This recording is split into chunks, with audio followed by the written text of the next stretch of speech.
Lab 1, the method you're making is a static method, which once again means you don't have to make an object. Anything that says static has nothing to do with objects. You're not doing object-oriented programming. And so it's in this class called for_loop_demo, so to access it, you still have to tell Java where to find it. And so our main method's in a separate class, but you say for_loop_demo, the name of the class, dot the method you're trying to run. And once again, that's exactly how the math methods are set up. You do the math.square root. You just call the class, or name the class. Now, Lab B, on the other hand, we are going to do object-oriented programming. So you have a box object that defines a type of object. What does the box store? A string, a single word. And you should provide constructors. At least this constructor. Do you have to provide the node argument constructor every time? Not necessarily. But I mean, you should be able to. And let me say again that you should give, if it's a string, you should give an empty string at least as the default type. So then, once again, it has a length method. Whatever code you want to write will run, because you actually have a string to run with. So what I really want to focus on once again right now, though, is how the main method is set up. And I showed you before on a recent worksheet a few different ways you can set this up, and for our purposes, they all work. Here, you can just construct the object with nothing in it except for an empty string, and then call the setWord method, which would then actually store whatever word you want, and then call the print method. And so, looking at this code, first of all, how many objects are created? Yeah, because you only see new box once. Now, how many variables are created? Trevor? Trevor? Trevor? Stop, first of all. And then, but no, less than 2. More than 0. So, there's one variable created in all this code. And look, once again, you should be trained to spot when a variable is created. In fact, watch this. If I took this away, what compiler error will I get? Java will complain that it doesn't even know what I'm talking about. It can't find a variable called test. Why? Because I didn't define it. I didn't create it. And so this is the only time a variable is created. So this code creates one object and then stores its reference in one variable and just keeps changing what that object stores. And it works. If I run this, just for the record, it's called box because you get boxes. There's, Hippo has 5 letters, so it gets printed 5 times. It has 2 letters, so it's printed 2 times, and so forth. That's how it should work. Now look at the next solution.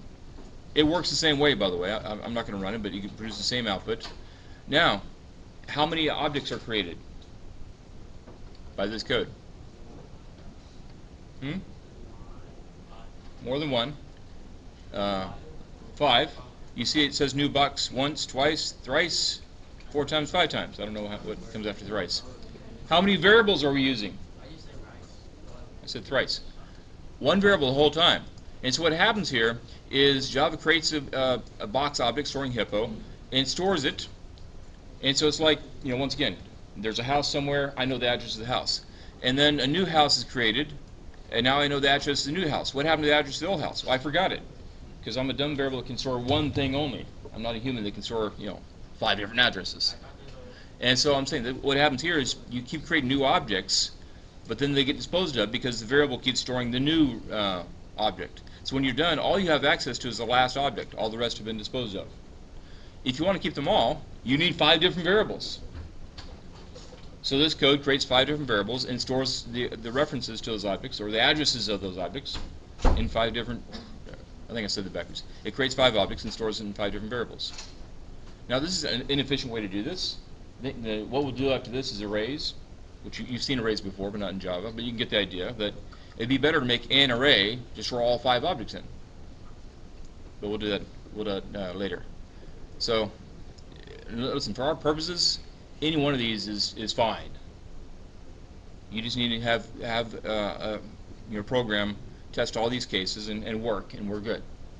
But they're not the same. Now, watch this. I'm going to run all that again in something called JELliot, and you should have it on your machines if you want to play around with it. JELliot. Let me do these first. So solution 1, how many objects were created by this? How many objects were created by this code? No, not 5. You only see a new box once in this one, right? It was 5, but I changed it. So Here's our one box object. Okay. Now let me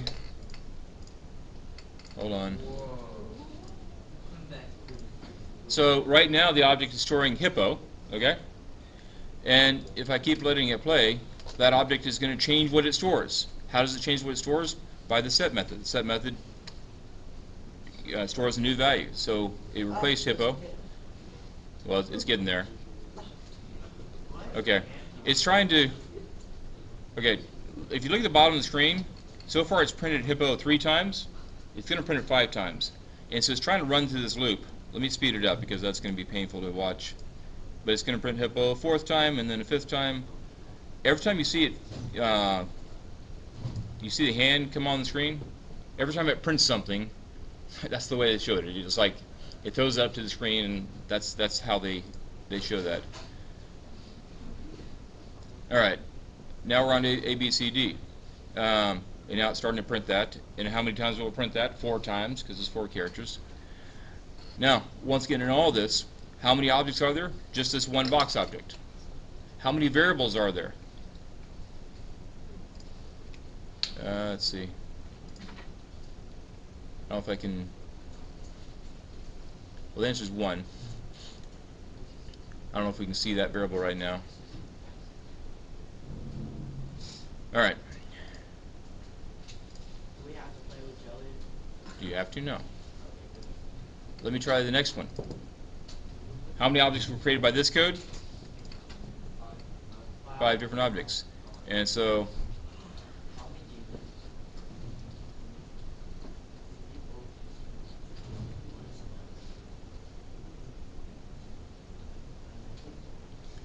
of course we have to get through hippo first before I can show the next one, so let's at least get that far.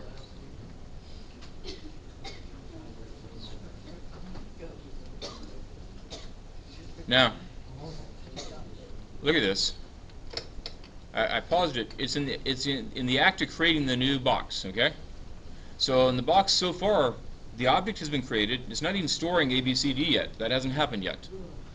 And so now, right now, we have one variable called test. What is it storing? A reference to the original box.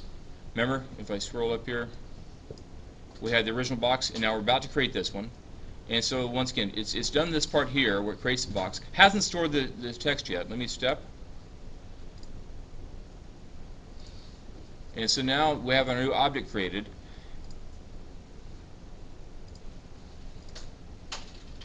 And what just happened is now our variable test is storing a reference to the new object. What happened to hippo? We have no access to it. There's no lines going to it, right? And so if I keep going, well, let's see what's going to happen. I haven't done this recently in Java yet. Eventually, since we have no access to this, it'll just disappear, from memory. Whether Jelly will show it disappearing, I don't know. And now we have the next one, it created. Now we have two box objects that we don't have access to. What will happen to them eventually is the garbage collector disposes of them. And so now we have three objects, but only one of which, the last one, do we have access to. All right, so that's that version. Once again, in this version, how many variables did we have? 5. No. We had 5 objects. How many variables? 1. Right? Called test. So the last version is the one that has 5 of each. So, and so it's going to be the same thing as the last one, except for one key difference. Someone tell me what that difference is going to be. You're going to see the box storing hippo, the box storing A, B, C, D. You'll see all of them. But what's going to be different?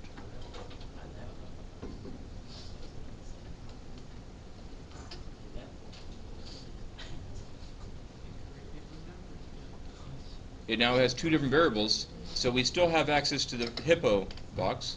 We also have access to the ABCD box, and when it comes online, we'll have access to it and all the rest as well. We'll at least get that far. And so once again, why? Because we had 5 different variables, so a reference to the 5 different objects. All right, now, let me go back And I haven't run this one today, so hopefully it'll work. Let me go to lab A.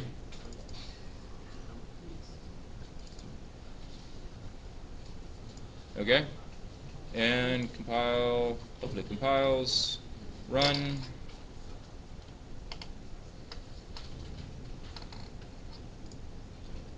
How many objects do you see here? Now, and actually, every time you run a Java program, the main method, let me find that. The main method is up here. It says string array, right? We never use that. You just have to say, public static void main string array args. So every time you run Jelly, you're going to see that string array that we don't use. So don't count that. It's there because it has to be there because it's always there. But other than that, there's no objects being created by this code. Like I said, it's just running this code. And you can see down here what it's trying to print, but that's all I want you to get is on A, we're not doing object-oriented programming. On B, you are, but you have options as to how you do it.